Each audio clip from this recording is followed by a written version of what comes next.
Hi everyone! Si Abner Tulagan po dito para sa ikawalong episode ng The Missing Husband. 50,000 oh. Ha? Talaga? Gaya ng nakita natin from the previous episode, nag-invest na nga yung mag-asawa, si Anton at Millie, sa business proposal sa kumpanyang sinasabi ni Bernard kasama si Rhea. At kumita naman agad yung 100,000 na ininvest ng mag-asawa. So, kaya nainganyo sila na mag-recruit pa ng iba. At marami nga sila agad na recruit, na umabot na ng milyon, kaya nakabili agad sila ng bahay, kahit hulugan tsaka kotse. But saglit lang yun kasi maya-maya lang hindi na kumikita yung mga pera nila, hindi na nagkaka-interest. Kasi mga investors nagsipuntahan na, sinusugod na sila, kalat na in-scam sila. So eto na tayo ngayon.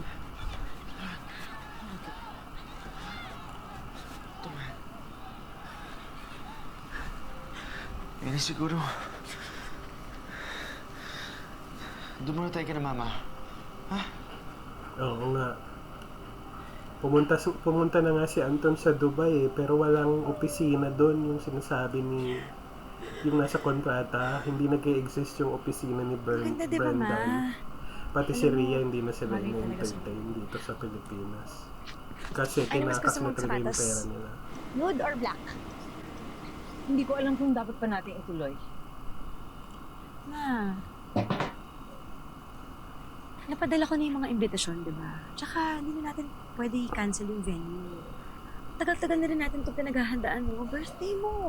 Eh, ang dami pang problema ng kapatid mo. Ma naman. Kailangan ba madamay pati buhay natin? Ma? Siyempre. Ito na. Anton!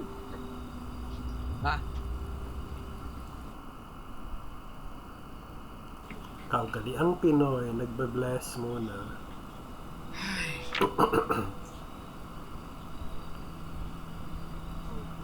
Nasa laki mo sa Dubai. Anton, hindi ka makasalita. Ano? Wala nangyari? Asan yung pera? Sinasabing opisina ni Brenda. Walang DS Capital Venture Funds. Tarang!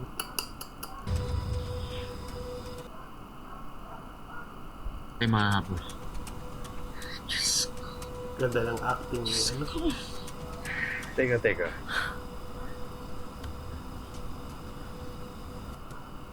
Pinascam mo ang pera namin? Grabe naman, pina-scam, parang sinadya. Biktima lang din ako. Gago ka! Bakit hindi mo sinigurado? Yeah. Hindi ko rin ginusto yung nangyari. Hindi mo ginusto? O kasabwat ka? Grabe talaga, oh. Pwede ba wag mo akong pagbintangan? Pinagpipintang. Hindi naman ako lumapit sa inyo, di ba? Kayo ang nagbigay ng pera. Kayo ang nag-invest sa kumpanya. Tarantado ka pala! Wala, nagkasuntukan na.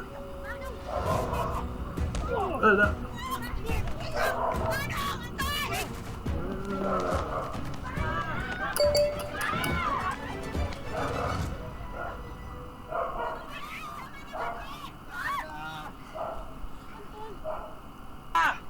Hindi na pagawayan yan. Ganda ng choreography ng suntukan. Hindi na para umabot pa tayo dito. Sorry, Norman. Kuya, sana na maisip niyo man lang. Masakit din para sa akin na nangyari to. Oo nga, hindi naman niya sinasadya ah. Kung may babalik ko lang sa dati ang lahat. Sana hindi ko na kinuha yung pera niyo. Yung perang ininvest niyo. Para hindi kayo madamay dito. Pero nangyari na eh! So ano? Kalimutan na lang? Ate, gagawa namin ng paraan. Anong paraan? Para naman may kakayahan ka? Oo nga naman. In fairness. Saan siya kukuha ng pera? Yung last savings nila yung in-invest nila. Alam mo, mula nung dumating ka sa pamilya namin, nagkaletse-letse na kami dito eh. Please, wag mo idami si Millie. Bakit? Totoo naman eh. Malas na ginang pangasawa mo! Tama na! Tama na! Tama na! Balay na! Ano ba? Pera lang yan! Pwede natin pag-usapan ng maayos, ha? Isang pamilya lang tayo. Huwag na nating dagdagan pa ang mga problema natin. Oo nga. Sorry. Sorry po. Anton! Ma, I'm sorry, ate. Galing ng Kuya, bata umarte. Sorry po talaga. Anton! Puyaan mo na sila.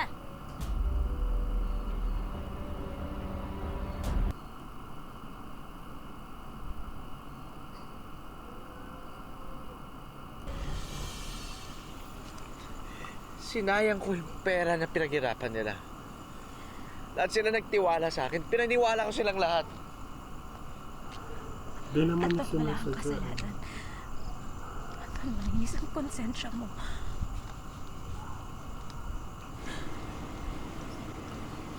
Millie, ultimo pamilya ko. Scammer na ang tingin sa akin. Yun yung pinakamasakit na part doon, di ba? Imbis na sila yung umunawa, sila pa yung nagsasabi ng ganun sa'yo.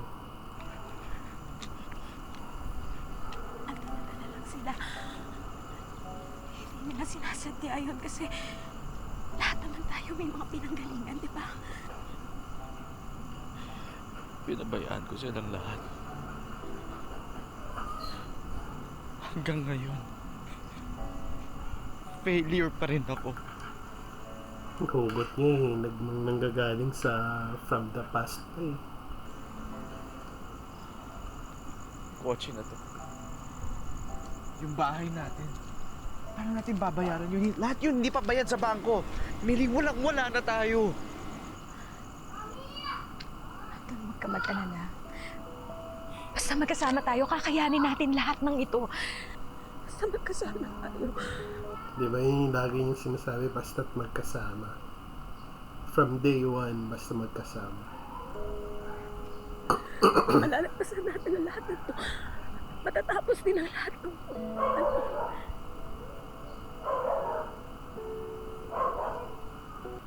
Ganda. Nagsisisi ka ba sa akin? Oh. Kasi nangarap ako. Oh. Pero nabigo.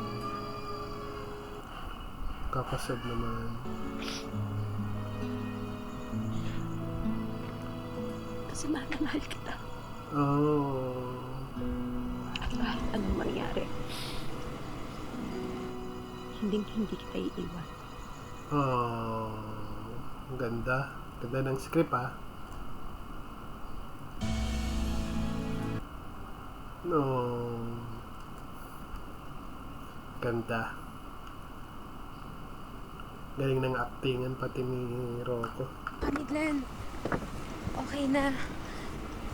Maraming salamat ha sa pagpapatuloy mo sa amin kagabi dyan. Oo. Sige, salamat.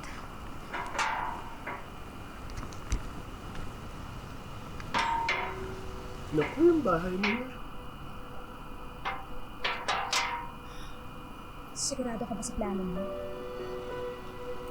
Oo. Kailangan ko silang harap. Ito lang ang paraan. Halika, pasok tayo sa loob. Halika nga. Naku, delikado yan. Ready ka na ba?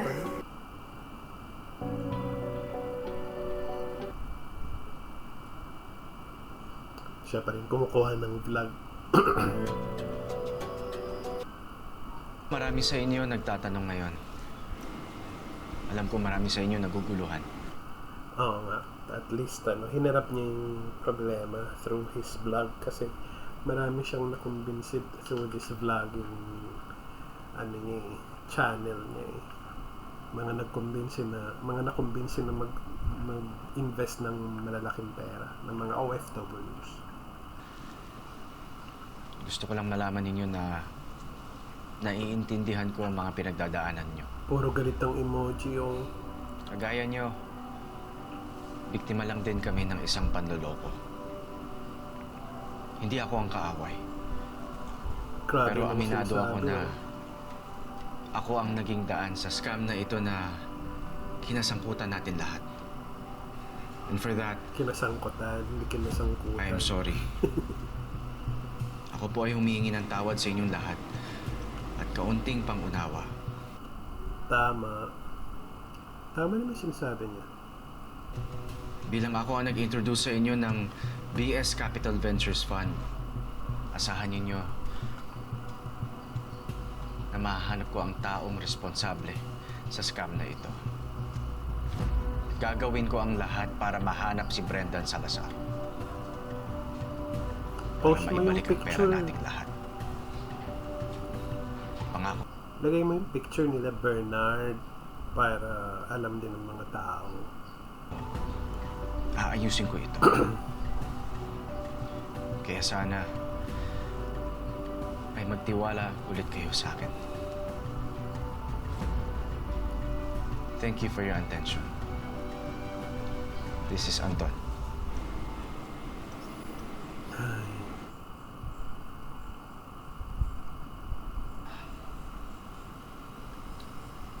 Sana maintindihan nila tayo. Tama yan. Tama yung ginawa mo. Hindi natin tinakasan yung responsibilidad.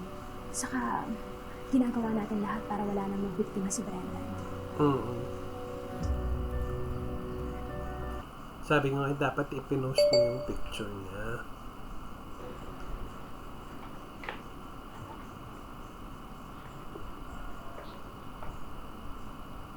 Mahal, sabi ni Glenn, buksan mo daw yung TV. Sa balita. Naku, sa balita ano siya. Kalat na ang tinatawag ng BS Fund Scam. Marami na rin nagreklamo sa kumpanyang BS Capital Ventures matapos na ngayon di umano ng nagmamayari nito ang milyong-milyong investments. Sa ngayon ay pinaghahanap pa rin si Brendan Salazar na siyang nagdala ng kumpanya sa Pilipinas. Sinasabing ang naturang kumpanya ay walang sapat na permit to operate its business dito sa Pilipinas. Exposed na rin ang kawalang hiya ni Brenda. Intensyon niya talaga ang manloko. Sana mahuli na siya para panagutan niya tayong lahat. At hindi sa atin napupunta yung galit ng mga tao. Eh, parang hindi ganun nangyayari. Sa kanila na napupunta eh.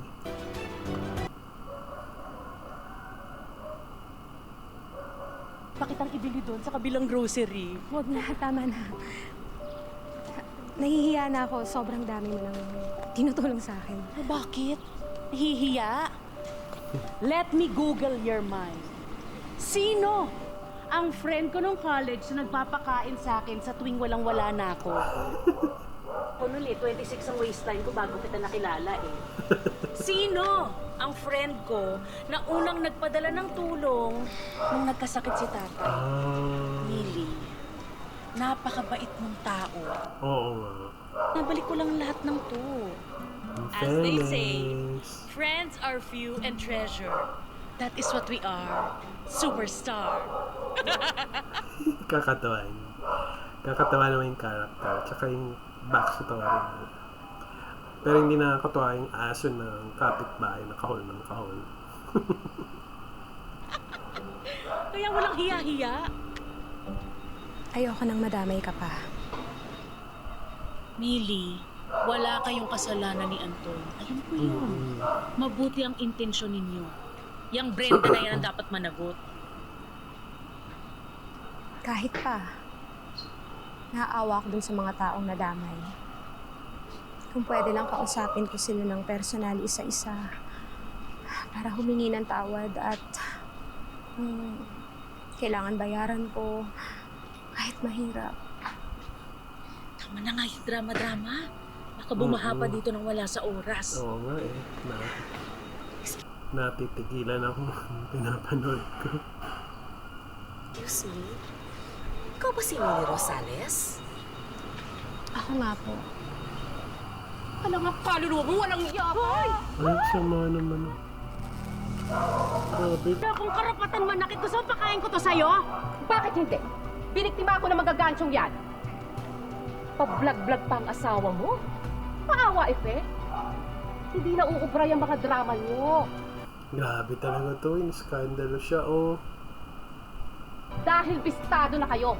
Mga sinungaling, mga manloloko. Masahol pa kayo sa budol-budol. Mga manunuba ng taon. Hoy, napakayabang mong magsalita. Akala mo kung sino kang mayaman umasta, eh peke naman yung bag mo. Maaasahan ba namin kayo ni Millie? Ba, itutuloy niyo yung party? Malamang, parang May pa-party pa din. bawasan naman yung chismis sa pamilya natin. Ma, baka pwede tayo na lang mag-celebrate. Oo nga. Inaalala ko lang eh. Baka may skandalo kayo niyan. Baka lalo uminit ang mga mata ng mga tao kapag nakita nila nagpa-party tayo ng ganito. Oo nga pala. Mas naiisip mo yung sarili mo kesa sa kapakanan namin. Ang selfish mo talaga, no? Tiks na. Kinaladkad mo na nga kami sa sitwasyon yung mag-asawa tapos gusto mo makidalamhati kami sa inyo? Damay-damay, ganon? Layla, ang bibig mo. Ma, pabayaan mo na ako para maliwanagan naman to. Kailangan natin ituloy yung party para maipamukha natin sa mga tao na wala tayong rason mahiya. Na wala tayong kinalaman sa problema na lang dalawa. Oo, pamilya tayo pero hindi sa pagkakataon na to. Layla, tama na. Huwag niyo nang pa-attend. Hindi porket mamahalin ang bag ko at nahihiga ako sa salapi ay hindi ko nakukubrehin yung kinuha niyo sa akin. Hoy, hindi ako papayag na maloko ninyo. Hindi ako... Grabe naman talaga. Magsalita itong babae na to. Ako yayaman ng ganito kung hindi ako mautak. Understand me? Ikaw, ba't di mo na lang sabihin na ganit ka? Kaya, bumili ka rin sa scam na yon. Ang ganda. Ganda ng sagutan ng dialogue. Tsaka, daming tao. Sumahalang eksenang to. Daming cast of thousands yan. You understand me?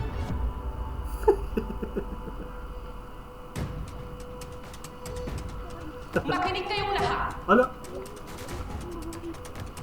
Nakikita niyo yung babae niya?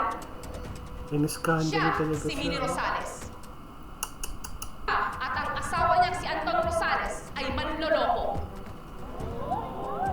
Iniskandalo talaga. Grabe. Kinakram nila ang pera ko.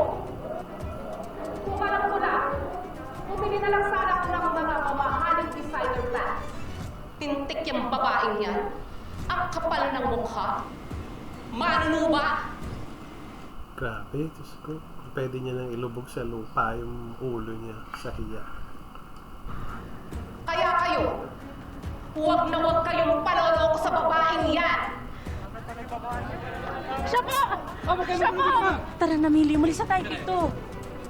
Go. Dali. Ay.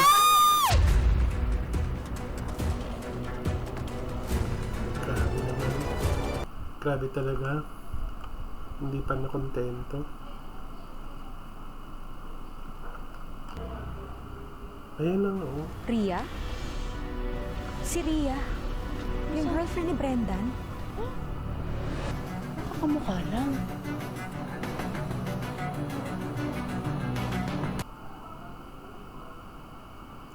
Ay kailangan sa mga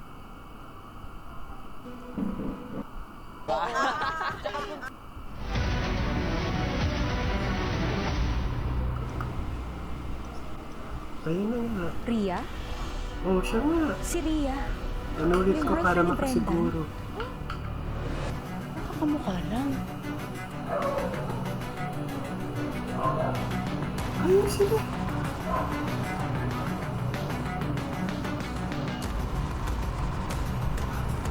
Kunin mo yung plate number. Sabi ko na nga ba, yun yung...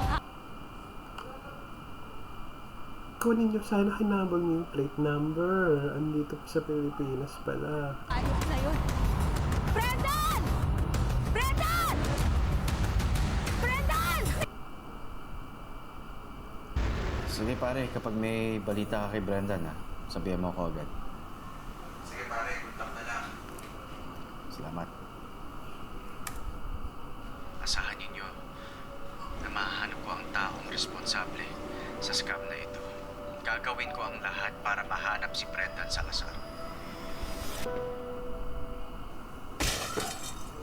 Wala. Walang bato na sa kanila. Huwag kang lalabas.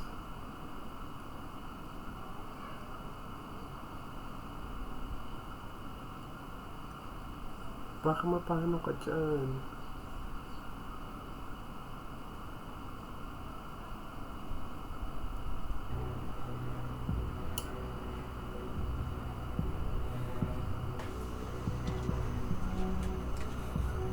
Naku, ba't lumalabas ka pa?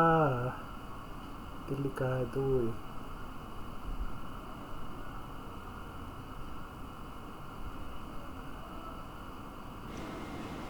Ayan, baka may granada yan.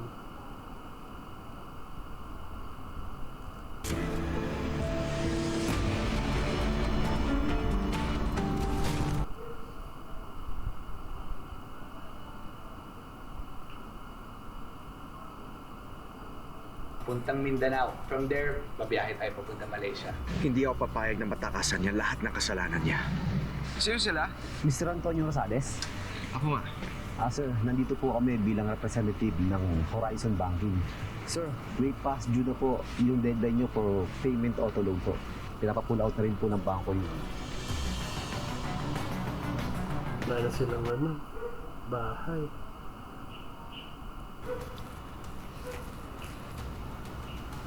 Nick,